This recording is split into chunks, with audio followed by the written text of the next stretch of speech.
すいません、本番参ります。お願いします。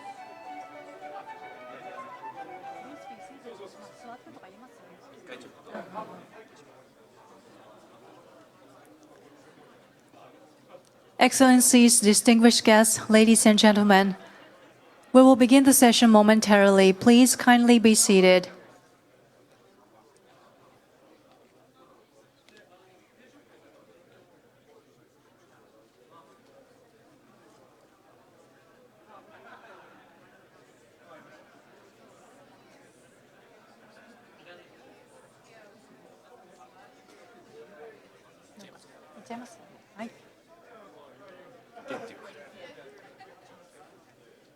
Thank you for waiting.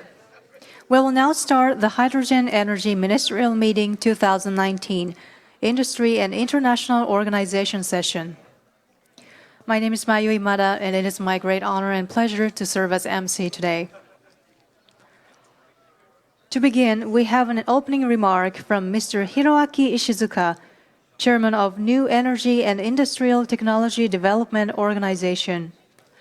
Please welcome to the stage, Mr. Ishizuka.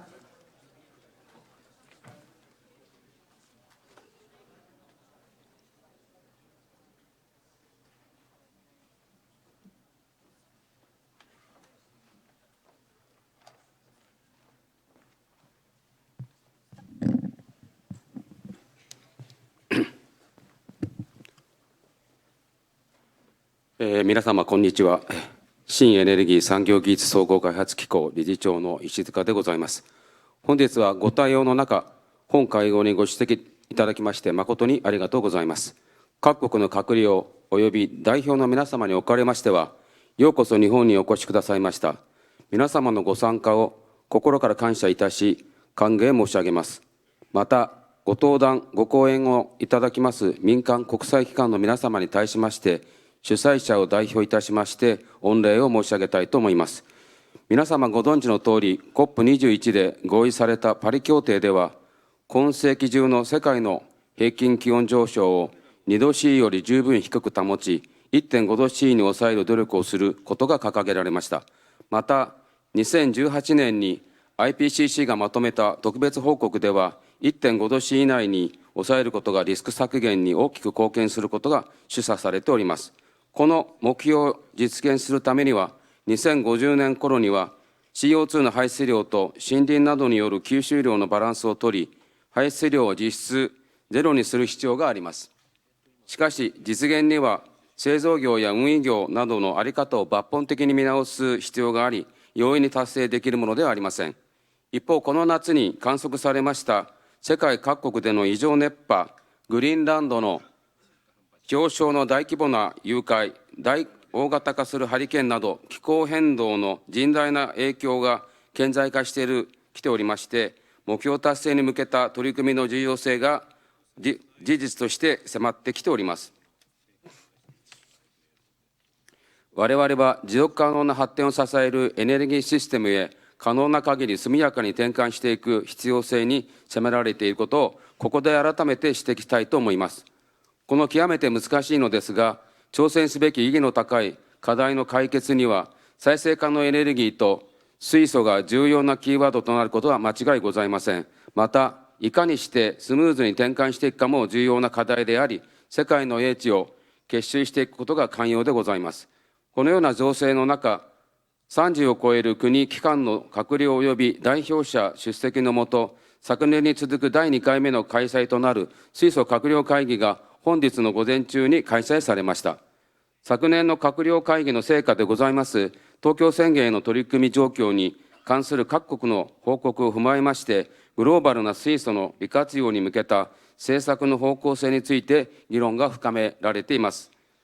その結果、各国の水素燃料電池に関する行動指針となるグローバルアクションアジェンダが議長声明として発表され、各国の取り組み強化と国際連携のさらなる強化が確認されたことを報告させていただきます。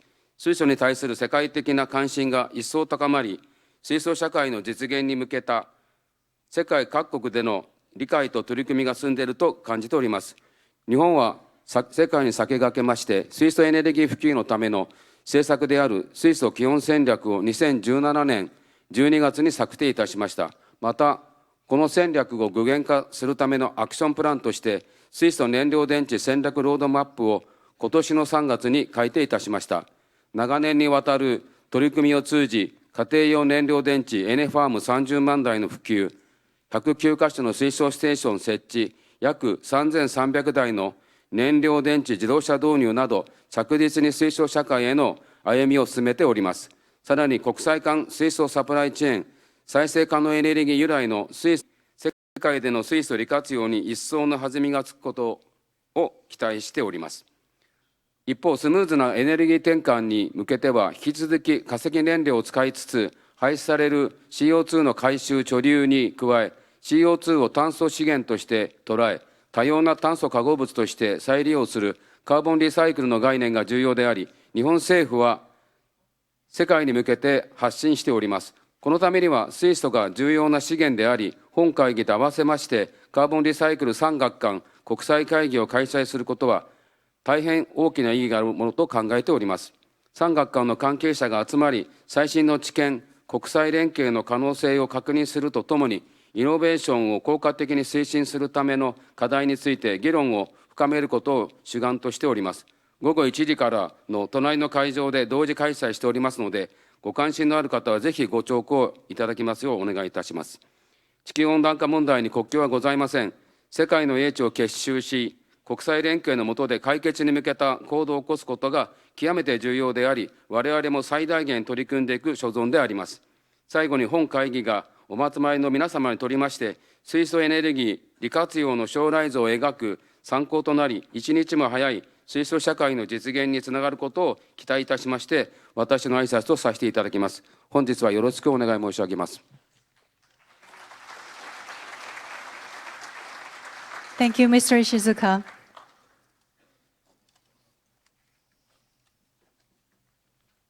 Seven speakers. To start, we have a presentation by Mr. Hirohide Hirai, Deputy Commissioner of Agency for Natural Resources and Energy, Ministry of Economy, Trade and Industry, METI. Please welcome to the stage, Mr. Hirai.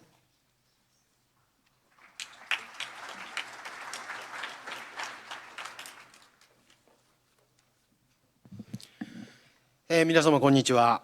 ご紹介に預かりました資源エネルギー庁の次長の平井でございます。この度は第2回水素閣僚会議に各もたくさんの方々にお集まりいただき、大変感謝をしております。私からは主催者といたしまして午前中に行われました水素閣僚会議の結果の共有といったところを中心に簡単に議論をご紹介させていただければというふうに思うわけでございます。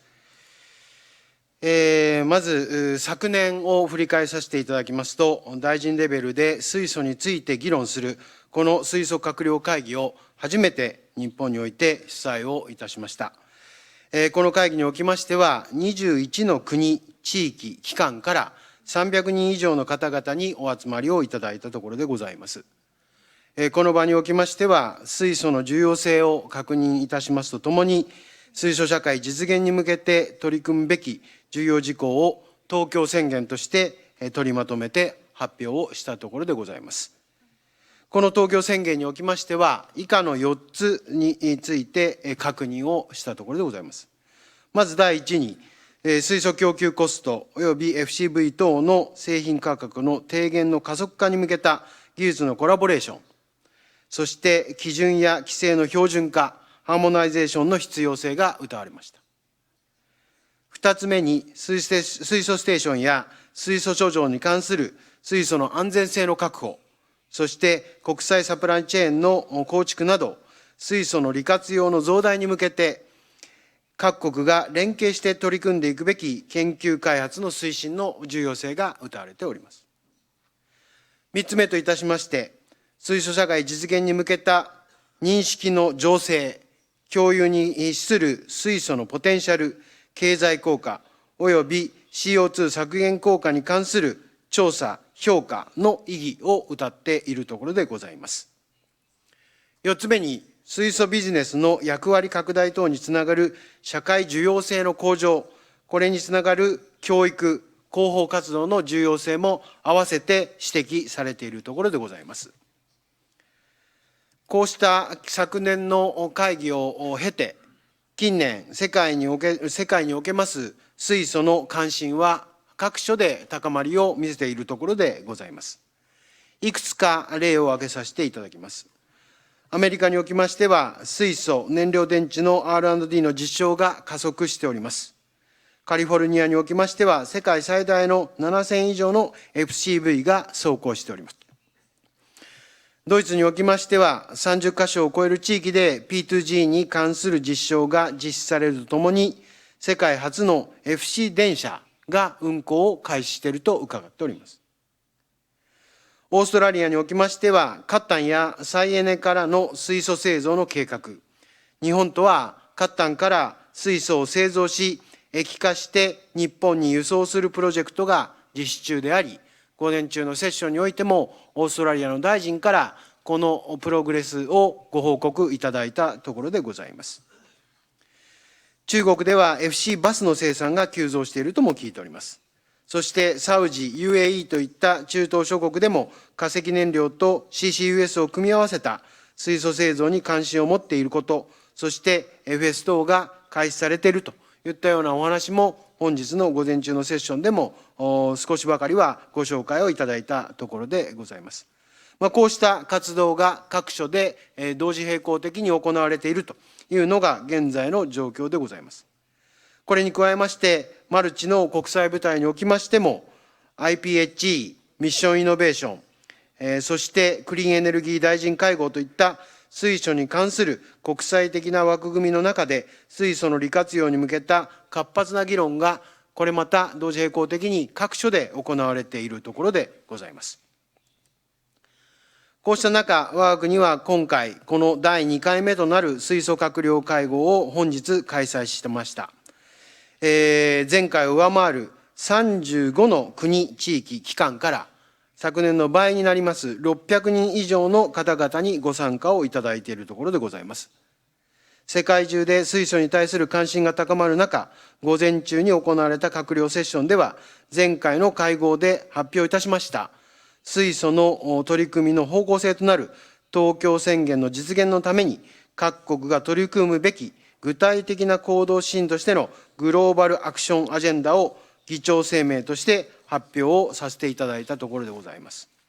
簡単にご紹介させていただきます。一つ目に運輸分野における利活用として世界目標の共有。今後10年間で水素ステーション1万箇所、燃料電池システム1000万台等、点といった目標がここに記載されております。インフラ整備、市場拡大、そして次世代 FC モビリティに対する技術開発といったようなことも合わせてこの運輸分野においては指摘をされております。水素サプライチェーンにおきましては、水素の海上輸送拡大に向けた実現可能性の調査や、これに合わせたルールの整備、輸送貯蔵に向けた技術開発、水素取引市場の取引拡大支援といったようなこと。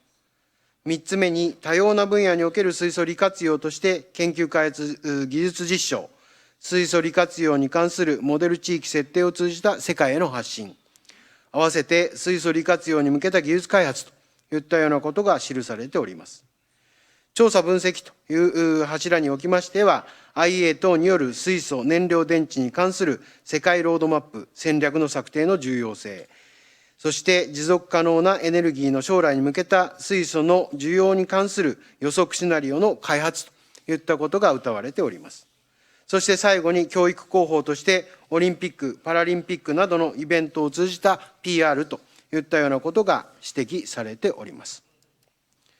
本日この場にお集まりの各国閣僚や企業トップの方々がお互いに最先端の知見を持ち寄り、各自でイニシアチブを発揮いたしまして、連携した動きを作り出すことが大変重要ではないかというふうに考えているところでございまして、本日の会議がそのための意義あるもの、そのプラットフォームとなることを期待しております。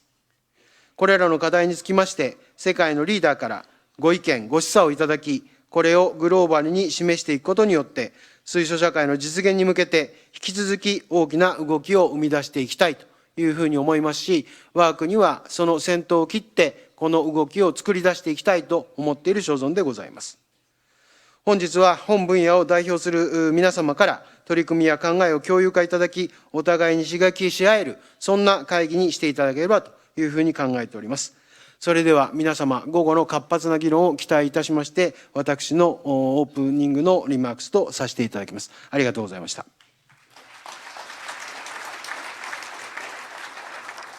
Thank you, Mr. Hirai.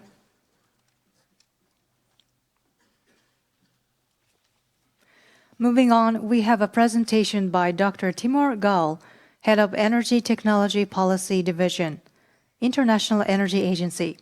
Please welcome to the stage, Dr. Gal.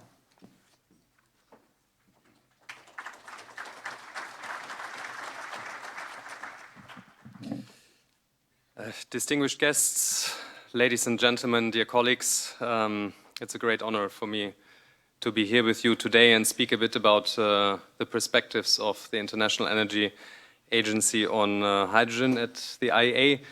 We have supported and followed hydrogen for many, many years, be it through analytical efforts that we've been undertaking at the IEA or through our technology collaboration programs on hydrogen, advanced fuel cells. So we've been very active in that space. I think the slides are still missing.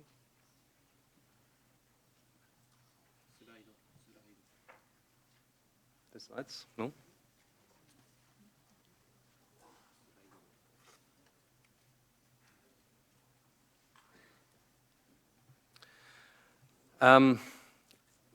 There should be slides, but they will hopefully come anytime soon. But in the meantime, let me just tell you, of course, that we've obviously recognized the increasing momentum that hydrogen is enjoying at the International Energy Agency as well. There are more and more countries which are adopting policies around the world. We've counted 50 countries when we came out with our study very recently that have published policies that directly or indirectly support the case of hydrogen. I think this second hydrogen energy ministerial here in Japan is another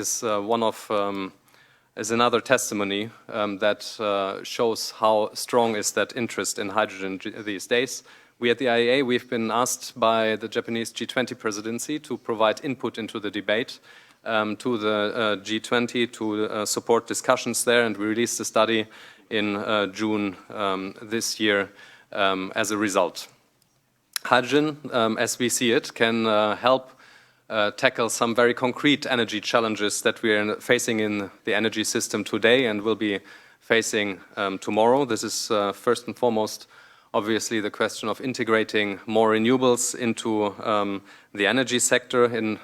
Storage is the key word here, and hydrogen in many ways is already today the cheapest possibility to provide long-term storage. It's not about seconds, not about hours, but it's about days, weeks, and interseasonal storage. Second, we are seeing a great potential for hydrogen in decarbonizing hard-to-abate sectors, so the sectors that do not necessarily always feature in the public debate when it comes to the decarbonization of the energy sector, such as steel, chemicals, trucks, ships, planes. Obviously, when being used, hydrogen doesn't produce any CO2 emissions on the one hand, but also doesn't produce any air pollutants on the other hand, so it's supporting local air quality as well. And third, it's all about enhancing energy security as well. You can produce hydrogen in many different ways, you can use it in many different ways, and through storage you can provide additional flexibility, hence additionally supporting energy security. There are challenges, of course, with hydrogen. Costs are still high, they need to fall. Infrastructure needs to be developed. We need cleaner hydrogen, and regulatory barriers still exist. People talk about hydrogen very often as if this is just a future thing, something for the future of the energy sector, but according to our numbers, this is not quite true. We are producing today around 70 million tons of hydrogen and consuming around 70 million tons of hydrogen, mostly in the chemical sector, such as for fertilizer production, or in the refining sector to improve the quality of our fuels. The problem with the way we are currently producing hydrogen is that it's not particularly clean, of course. It's not a CO2-free source. It comes from natural gas on the one hand and coal on the other hand, the reason being very simply the costs. Costs from natural gas and coal to hydrogen are the cheapest, somewhere around $1 to $2 per kilogram, depending on where you're sitting. And renewable-based hydrogen production today is still significantly more expensive than it is for the other fuels. Now, it's a CO2, so hydrogen production emits CO2, but change is fortunately underway. It's going along two areas. On the one hand, we are seeing significant attention to the case of CO2 capture and storage. There are already 7 hydrogen production facilities in place around the world that are using CCUS to produce clean hydrogen. That includes refinery in Hokkaido, it's in the United States, Coffeyville fertilizer plant in Kansas, in the Middle East, a steel plant. So there are many such projects already in place. And there are a good 15 projects that have been announced or are under construction, several of them in Europe, in Australia. So there is significant effort underway to use CCUS to produce clean hydrogen. There is a promise, of course, that comes with renewable hydrogen production. It's significant. You can reduce the currently high costs of renewable-based hydrogen production in 2 ways. First, 60% of renewable hydrogen production at a global average is coming from the renewable electricity source, so solar PV and wind. These costs are set to fall, of course, because renewable energies are being deployed in the power sector. And another 40% of renewable-based hydrogen production costs comes with electrolysis, so the process that splits water into hydrogen and oxygen. This is the job to be done by the hydrogen industry, of course, and we are seeing significant scales developing in the last 4 to 5 years, so new projects coming online. In the long term, and this is what you see here on this map, the darker the color, the cheaper the cost of hydrogen. We see that there will be many places where hydrogen can be produced at less than $2 per kilogram from renewable-based electricity, which would be competitive with natural gas-based production today. We believe that developing new technologies doesn't work overnight. This hasn't worked overnight in the various success stories that we had, solar PV, electric mobility, and various others. So this is a long-term process, and for that long-term process to start, the next 10 years will be critical. We are recommending 4 key opportunities to scale up hydrogen to 2030. This is to leverage industrial hubs in coastal areas, which are the areas where you're currently producing and using hydrogen, where if the incentives are being appropriate, you can scale up clean hydrogen production. Second, we are suggesting to leverage on existing infrastructure, the millions of kilometers of natural gas pipelines where you can inject hydrogen and produce dependable demand for cleaner hydrogen. Third, sooner or later, hydrogen has to break out of existing uses, so you have to create new demands if you want to tap into the potential opportunity space for hydrogen. Mobility is obviously one of the key areas that many governments are looking into and focusing on fleets, building out infrastructure corridors, and looking into the opportunity space for heavy-duty vehicles are key opportunities to tap into.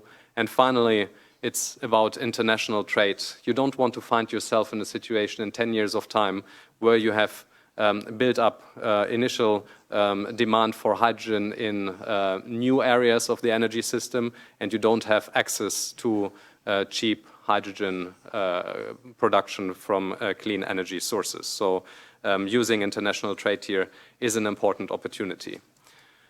We believe at the IEA, as I just said, that the next 10 years are very critical for commercializing hydrogen, and this is why we've brought forward these 4, as we call them, springboards for a wider hydrogen deployment in the long term. We believe for getting signposts for the industry about the commitment to hydrogen, it is important to establish a role for hydrogen in long-term energy strategies. and setting targets will equally help guide future expectations among energy sector stakeholders. Costs for hydrogen need to be falling through economies of scale, of course, and through R&D, and we believe that there is a critical role for governments to work on regulatory barriers and harmonizing standards. Thank you very much for your attention. Thank you, Dr. Gall.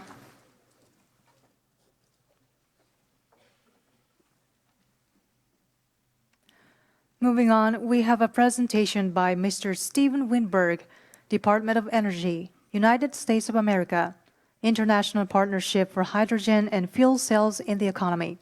Please welcome to the stage, Mr. Winberg.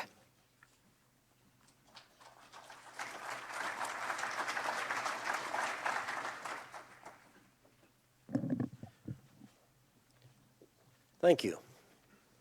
It's an honor to be here with you today, not just to represent the United States, but also the International Partnership for Hydrogen and Fuel Cells in the Economy, or IPHE, which includes the European Commission and 19 countries, many of which are represented here today and are with us in this room.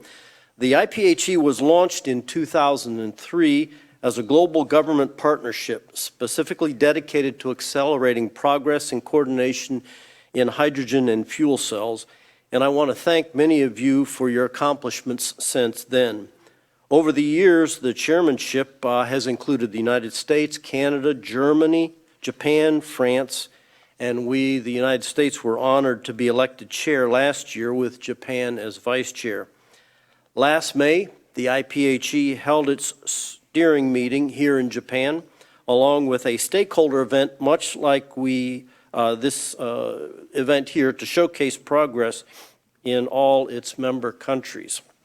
The IPHE is a working-level partnership which supports and complements ministerials and other partnerships. It's led by technical experts that have responsibility for developing and executing hydrogen and fuel cell programs within our nations. We are seeing global progress in this effort, and I'd like to provide some examples of my country. As Dr. Gould discussed, we are emerging into uses of hydrogen across a fairly broad spectrum of our industry in the United States. For example, we have 27,000 fuel cell forklifts, and they are spread across major companies within the United States. We've had more than 20 million hydrogen fuelings to date. And in fact, the forklift applications alone now require as much as 8 tons of hydrogen every day. What that's doing is it's enabling infrastructure and supply chain for this emerging hydrogen market. This is pretty tremendous progress just in the last few years, and it reinforces the premise that you learn by doing. We also have over 7,500 fuel cell vehicles in the U.S. Those are sold and leased, and there are other applications as well, like heavy-duty trucks, stationary power for data centers, marine applications, and energy storage, all of which are getting underway. So in addition to learning by doing, we must continue pursuing R&D to reduce cost. Going forward, one of our major marquee hydrogen R&D efforts is the H2 at Scale initiative, which is targeted at enabling affordable and reliable large-scale hydrogen generation, transportation, storage, and utilization across multiple sectors. Last month, the United States announced $40 million in funding for 29 projects to advance H2 at scale. We are also evaluating and developing ways to produce hydrogen from nuclear power, which can complement hydrogen production from intermittent renewables and provide an additional revenue stream for the nuclear facilities. At present, the United States produces more than 10 million metric tons of hydrogen, which equates to about 1/7 of the global hydrogen production, the bulk of which is used in refining and chemical manufacturing processes. This production process has the added potential for capturing carbon dioxide, and is aligned with the department's work on carbon capture, utilization, and storage, or CCUS. We're also pursuing the development of gasification technologies, which can convert coal, natural gas, biomass, wood waste, and even plastics into hydrogen. It also offers the opportunity to further commercialize CCUS technology. And in fact, coal with biomass and carbon capture, utilization, and storage can produce hydrogen at net negative CO2 emissions. So the U.S. is engaged in a variety of important work to advance hydrogen, and that's why international collaboration through the IPHE is so important. Through this partnership, we have organized numerous workshops and forums with hundreds of experts and policymakers to help identify gaps and shape our R&D programs. One example is the IPHE Hydrogen Infrastructure Workshop Series for hydrogen production, delivery, storage, which are all key challenges and which we've been talking about this morning at the ministerial meeting. So looking ahead, we see the IPHE continuing to deliver concrete actions in an enabling role. Through the IPHE work groups, we will be evaluating and investigating regulations, codes, standards, and safety, as well as education and outreach. And we need all of this to complement the research we are continuing to fund by exploring ways to address key challenges to hydrogen technology development. Harmonizing codes and standards and enabling best practices in safety are examples of actions that are needed to ensure a robust, reliable supply chain in an emerging global market. Another challenge, of course, is helping drive down the cost and achieve a viable business case for hydrogen technologies. We have seen this with other technologies such as solar, wind, natural gas batteries, and we're just starting now to see these opportunities for hydrogen. Key to our collective success to commercialize hydrogen is private sector engagement to accelerate demonstration and deployment and to reduce these regulatory barriers. And we look forward to exploring new opportunities and pathways for collaboration, including through the IPHE and in support of other partnerships.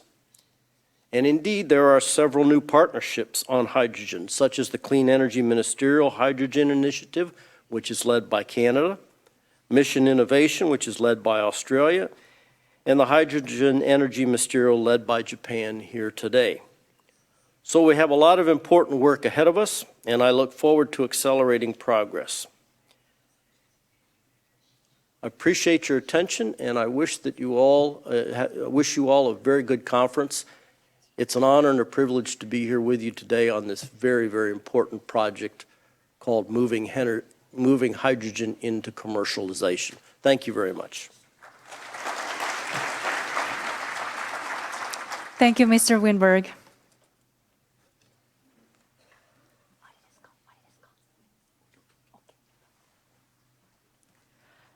Now we have a presentation by Mr. Sean Tupper, Associate Deputy Minister, Canada, Clean Energy Ministerial. Please welcome to the stage Mr. Tupper.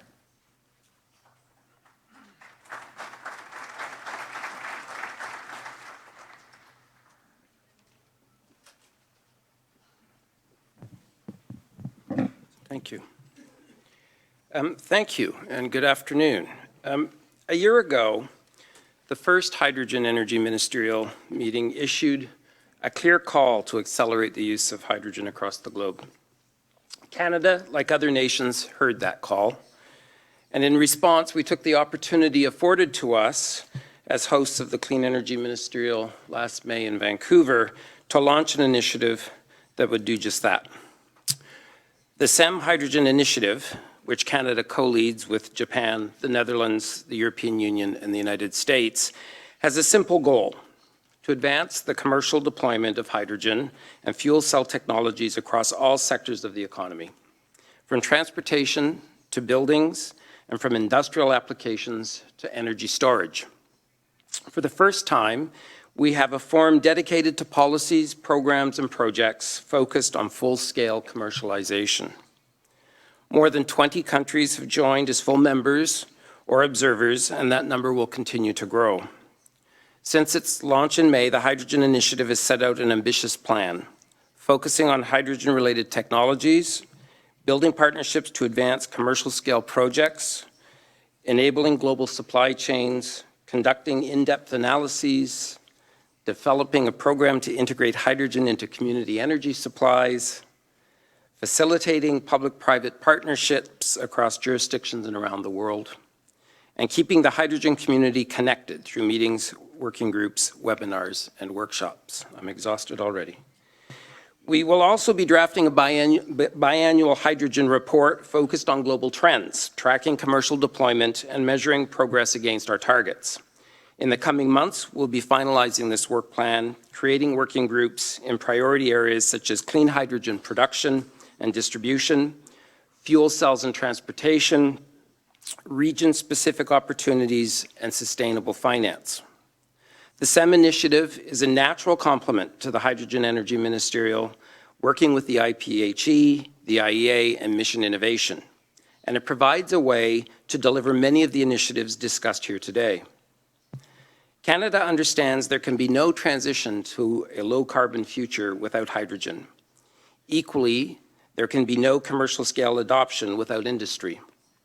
The SEM Hydrogen Initiative will benefit from the experience and expertise of the Hydrogen Council. And the discussions we've had so far with industry indicates that they see this as an opportunity to grow the global market. We know the economic opportunity is significant, and our colleagues at the Hydrogen Council have shown the hydrogen economy could generate over $2 trillion in revenues, creating 30 million jobs globally. On the same day we launched the initiative at SEM, we held the first meeting of our advisory council, and industry outnumbered other participants 2-1. So we know that industry is interested, and now we have to keep the momentum going, building new partnerships to accelerate commercialization. Canada is excited to co-lead this initiative. It's a natural fit for us. After all, Canada is the 7th largest hydrogen producer in the world. We have one of the lowest emitting electricity grids in the world, and our climate policies are making that grid even cleaner. We are also home to world-renowned companies such as Ballard and Hydrogenics, leaders in hydrogen technology that are exporting their products around the world. These companies are benefiting from Canada's commitment to innovation, including a climate plan that is investing more than $17 billion in a clean growth economy. Other countries are taking notice. The Austrian company AVL, for example, has opened up a research and development center in Canada, and Air Liquide has announced a partnership with Hydrogenics to build a 20-megawatt electrolyzer, the largest electrolytic hydrogen facility in the world. Hydrogenics has also joined with Enbridge, a major Canadian energy company, to build a 2.5-megawatt power-to-gas facility, the first of its kind in North America. That's not the only hydrogen first for Canada. We also built the first hydrogen fuel cell bus, the first vehicle fleet, developed the first hydrogen installation code, and produced the first full-service bus fleet. Some of you may recall that when Canada hosted the 2010 Winter Olympics in Vancouver, it became the host of the world's largest hydrogen fuel cell bus fleet. Today, Canadian technologies are powering passenger trains in Germany, fueling forklifts in the United States, moving goods around China, and providing reliable backup power here in Japan. Quite simply, Canada is helping to lead the way in hydrogen future. We look forward to working with all of you as we continue to build that future together. Thank you very much.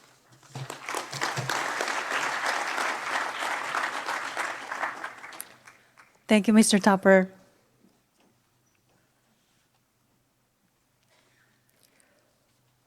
Now we have a presentation by Dr. Gerd Charks, Head of Division, International Cooperation, Mission Innovation.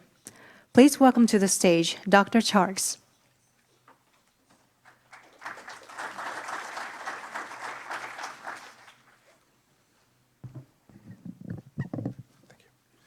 Thank you. So, ladies and gentlemen, I'd like to present you the Innovation Challenge 8 from Mission Innovation, and starting with a short introduction to NOW. So we are a governmental organization in Germany to coordinate organization or programs for hydrogen. So one of the biggest hydrogen and fuel cell program we have in Germany is the National Innovation Program. And we are coordinating all these activities in that. And for that, we are responsible together with Australia and the European Commission for the Innovation Challenge 8 of Mission Innovation. So Mission Innovation is, was formed in 2015 by 23 countries and the EU Commission. The target was to double the R&D efforts by 2020 in for different topics for innovative clean energy technologies. So last year, Mission Innovation AC8 was founded for renewable and clean hydrogen. So this is actually the picture we have in mind when it comes to the integration of hydrogen. So in the end, it's about an integrated energy system where hydrogen plays an important role. The question actually is how to get there, how to get to an energy system with hydrogen with a starting point at the existing energy system we have today. So actually the big question for us is not the technology itself, it's how to integrate. So innovation is integration of these new technologies into the existing infrastructure and the existing energy systems. So I think we've heard a lot about the advantages of hydrogen and the global market which we want to achieve in the future. But of course there is a gap between the state we have today, like demonstration plans and pilot plans, and the global market we want to have in the future. And exactly this gap we try to close, or let's say to accelerate by the Innovation Challenge 8 within Mission Innovation. So it's actually the next step after demonstration of projects. And by that, it's pretty important to know that we not only focus on the production side. So if you want to integrate hydrogen, you have to find markets actually for green or clean hydrogen in the future. So it's not about production on itself. It's about how to integrate production and how to find markets for green hydrogen and the infrastructure to distribute hydrogen between the production and the end use. So actually, we have in mind the complete chain of hydrogen production and end usage. So we have right now 3 objectives. So it's the R&D projects we like to initiatives. So it's not, as I said, not about technology. It's about integration and identify barriers for integration. It's to enable large-scale projects. So I think we've heard that the key to reducing costs is large-scale projects, to combine different markets, combine different activities in the hydrogen field. And of course, by that, the combination of information sharing. So to get there, it's pretty important to have cooperations between different member states and to have a sharing of information for hydrogen projects to get to a market. So for IC8, right now we have about 16 countries and the European Commission. And as I said, Australia, European Commission and Germany is co-leading this IC. So we started last year, and we had 2 workshops to identify actually our work plan and our key topics. So right now we have 2 major topics, which is hydrogen into the natural gas grid and hydrogen for heavy-duty applications. So there are 2 potential markets actually where we can bring up green hydrogen in the near future, especially like for heavy-duty applications. I think you've heard that Germany deployed the first hydrogen train, and that was actually a pretty good project for us because there we can show that the complete production chain is actually doable. So by these trains, we get a very predictable large amount for hydrogen, and therefore we can actually set up first business cases on the production of green hydrogen. So the market in the transportation sector is for us, it's pretty important, especially when it comes to heavy duty. So these are 2 markets, and for the information sharing, we established a platform by the European Commission, funded and organized by the European Commission, information sharing platform, the Hydrogen Valley sharing platform, which is for us a good forum and place where we actually can share our experiences for different projects.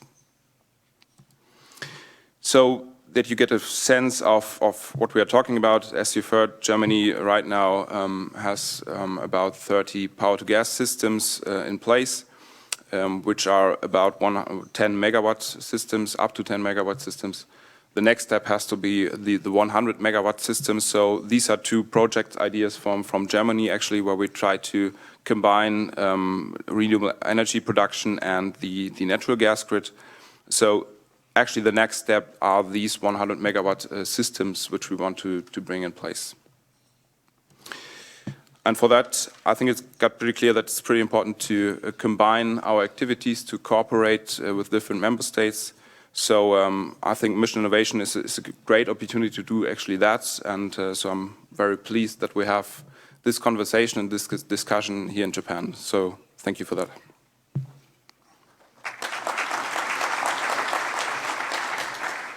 Thank you, Dr. Charks.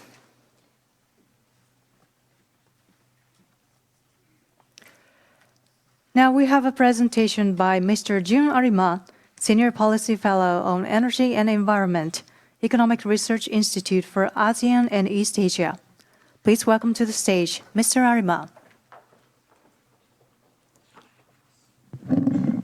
Good afternoon, ladies and gentlemen. It is my great pleasure to present AREA's recent studies on hydrogen potential in the ES region, in particular, ASEAN region. As a sustainable energy option, hydrogen is attracting a lot of attention in terms of no CO2 emissions, unlimited supply, and its storability and transportability. And we have done some demand and supply analysis in considering hydrogen demand in this region. We have prepared 3 scenarios regarding H2 concentration in gas H2 mixed fuel in power and industrial sector, and the share of H2 out of total fuel demand in the transport sector. We have also estimated H2 production potential in each country, taking into account such factors as available land, vicinity to export facilities, and also distance from populated area, as well as solar and wind endowment situation. And our analysis suggests that hydrogen demand in 2040 could be 2% of the total energy demand. And high potential seems to exist in such countries as Indonesia, Malaysia, and Vietnam. As for sectors, transport and power sector are promising. But still, 2% is very much modest figure. But this is due to current high production cost of hydrogen, and massive cost reduction is apparently the key for further penetration. And the biggest challenge is, as I said, production cost of hydrogen. It needs to be reduced by R&D, including through international collaboration and boosting hydrogen demand. And the government support and preparation of enabling market environment, including market mechanism, is essential. And considering its production cost and also abundant fossil fuel endowment in the ASEAN region, hydrogen in this region will be introduced from fossil fuels at first, but the share of renewable could increase, say, 35% in 2030 and 72% in 2050. This order will definitely depend on the feasibility of CCS, CCUS technologies, as well as hydrogen production and transportation technologies. And if hydrogen production cost could be successfully reduced, local supply chain and global trading to Japan and Korea could start in 2020-2030 time period, and will expand into global H2 energy supply chain network in this region in 2040-50. To make this happen, of course, countries need to develop national hydrogen strategy and roadmap, introduce financial support in early stage, and raise public awareness. Also, regional collaboration is very much important in such area as standardization and also regulatory harmonization. So let me sum up. Hydrogen is becoming a realistic option according to technology development in both demand and supply side. And there is significant hydrogen potential in ES, in particular, including ASEAN region. Since demand and supply production area is different, Therefore, supply chain bridging them needs to be developed. And in shifting to hydrogen society, hydrogen production in this region could start from fossil fuel and gradually shift to renewables. And in order to develop regional and global hydrogen market, developed countries should take a lead in policy planning, technology development, and investment to infrastructure. At the G20 Energy and Environment Ministers meeting in Karizawa this June, our organization area was tasked to conduct further research on hydrogen potential in the region. And at the EAS Energy Ministers meeting in September this year, ministers welcomed a forthcoming area workshop on hydrogen with the participation of key prospective hydrogen producer and consumer countries in the region. And hydrogen potential needs to be analyzed taking into account country-specific circumstances, including endowment of renewable and fossil fuels, and also their relative cost, location of key infrastructure, and availability of land, and so forth. This is where AREA, our organization, as international organization which has strong ties with ASEAN region, could exercise its comparative advantage. And in fact, AREA intends to hold further deeper analysis incorporating country-specific circumstances. And points spelled out in the Global Action Agenda adopted today, namely mobility across applications, hydrogen supply chains, sector integration, study and evaluation of hydrogen potential, and communication, education, and outreach are all relevant and will be extremely useful inputs for further analysis and discussion in the forthcoming workshop. Through such analysis and discussions, we are looking forward to making a positive contribution to the realization of the Tokyo Statement in this region. Thank you very much for your attention.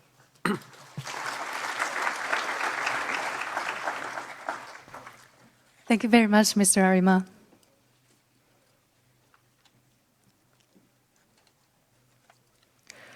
Now we have a presentation by Mr. Pierre-Etienne Fran, Vice President of Air Liquide and Secretary of Hydrogen Council. Please welcome to the stage, Mr. Fran.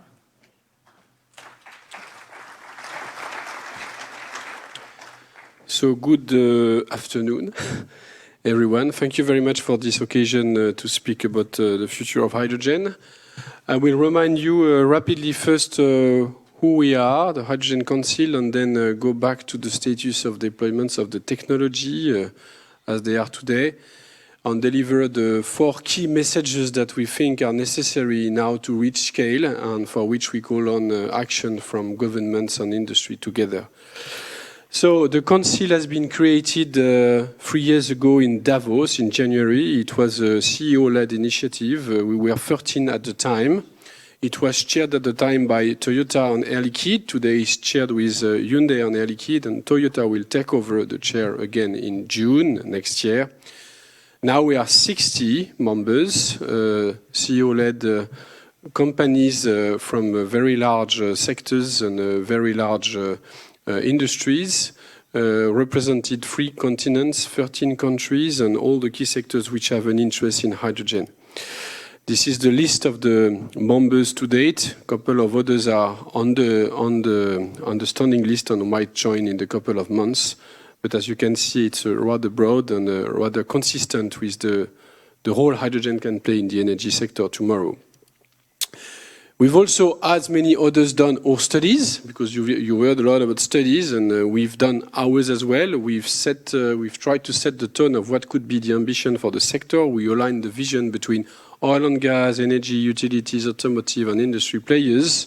We believe the hydrogen sector could represent up to 18% of the final energy demand by 2050 and could contribute to abate up to 6 gigatons of CO2, which is a key position in the different vectors for reducing CO2 emissions.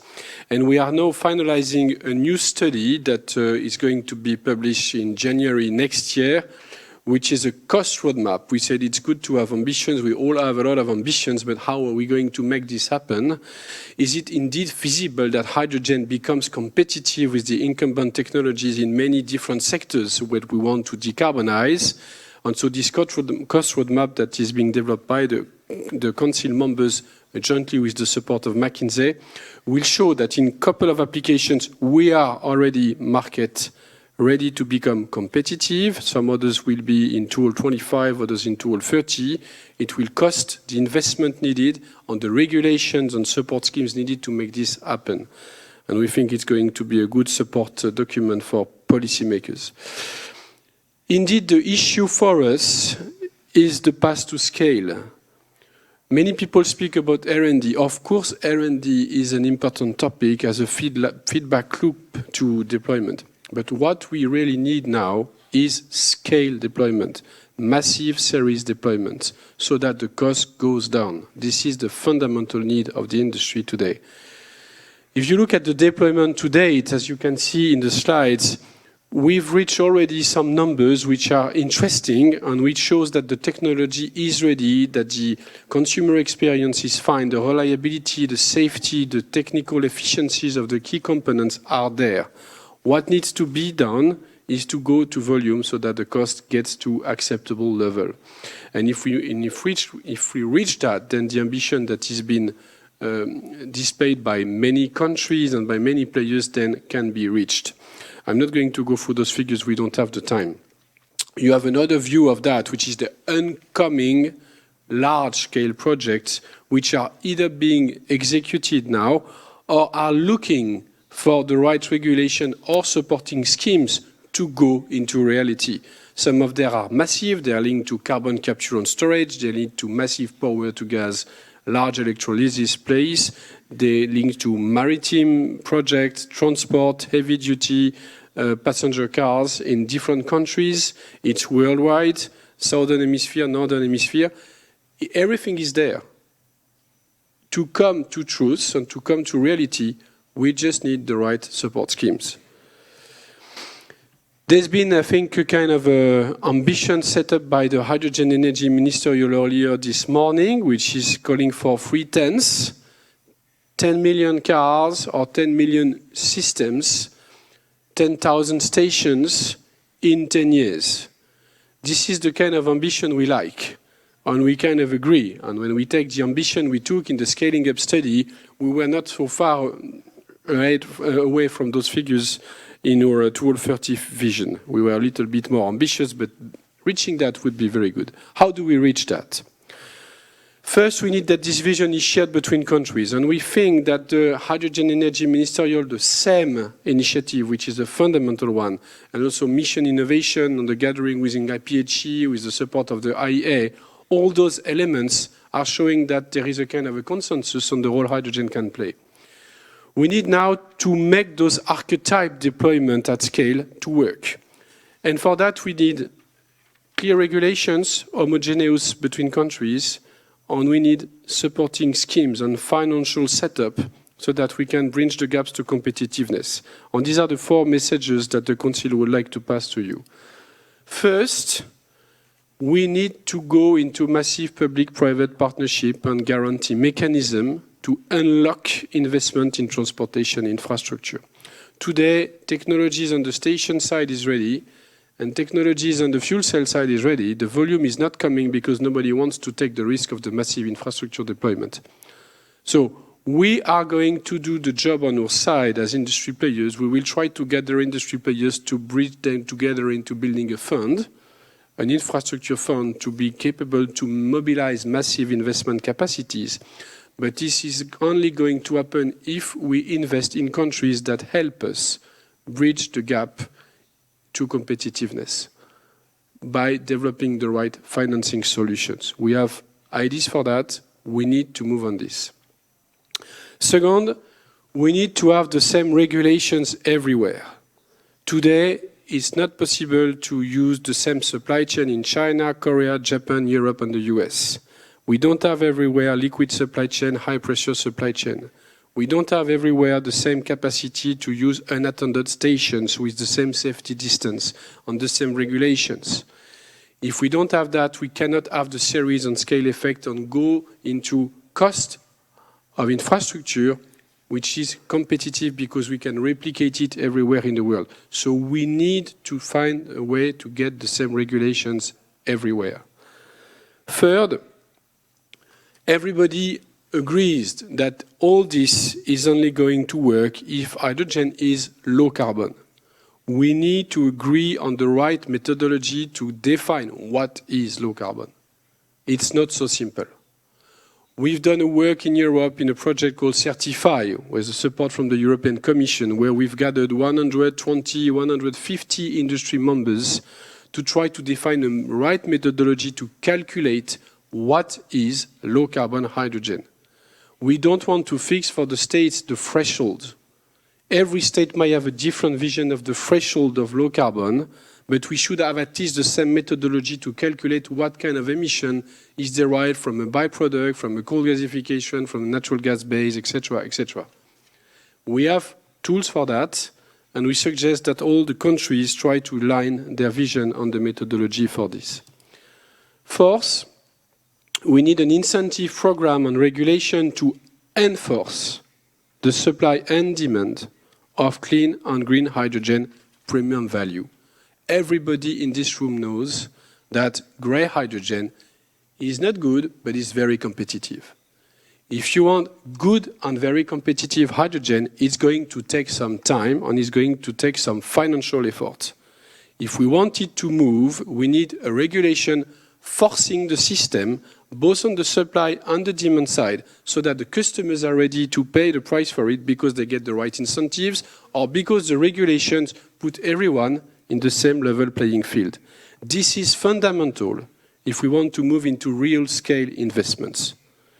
If we are capable to bridge those four topics, then we think that we will be capable to reach the ambition that the Hydrogen Energy Ministerial has set forward.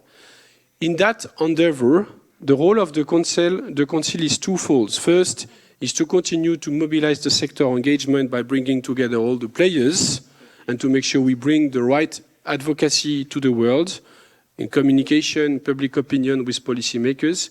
And second, to support the policymakers with the right analysis of benchmarking the regulations and tools and policies so that the countries that want to move forward can take the best of it.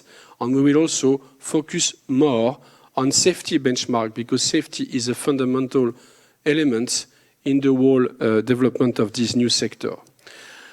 If we can manage to gather industry as we did and governments as we tried to do with this fantastic hydrogen energy ministerial gathering, then we have a chance to go forward. I would like to conclude by proposing you a kind of a cheer-up movie summarizing what we've just discussed over the last hour, and that would be the best way probably to conclude this session before the lunch. With that, I thank you, and if we can move to that movie called Mission Impossible, but we will make it. Thank you.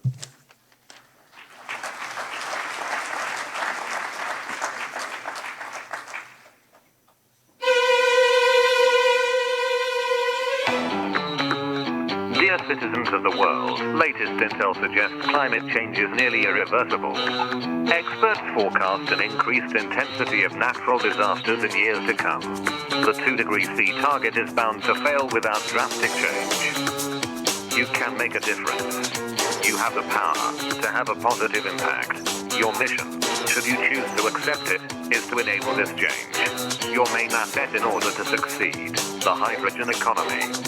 By accelerating the use of this molecule, you can power the energy transition. Additional goals are putting reliable, clean vehicles on the street, electrifying the industry, enabling renewable energies to become dominant by storing their power, decarbonizing remaining fossil fuels, and opening the way for a new world. You cannot afford to fail. This message will self-destruct in a few seconds, but this mission is just starting.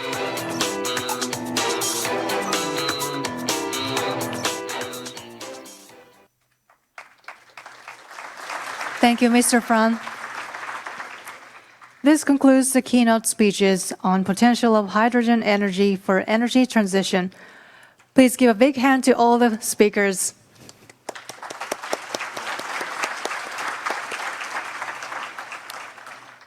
Now we take a break until 1:25. Please help yourself to drinks provided outside the hall. We would also like to draw your attention to the exhibition area outside the hall. Please take any personal valuables and interpretation receivers with you. The session will resume at 1:25. Please return to your seat in time for the session. Thank you.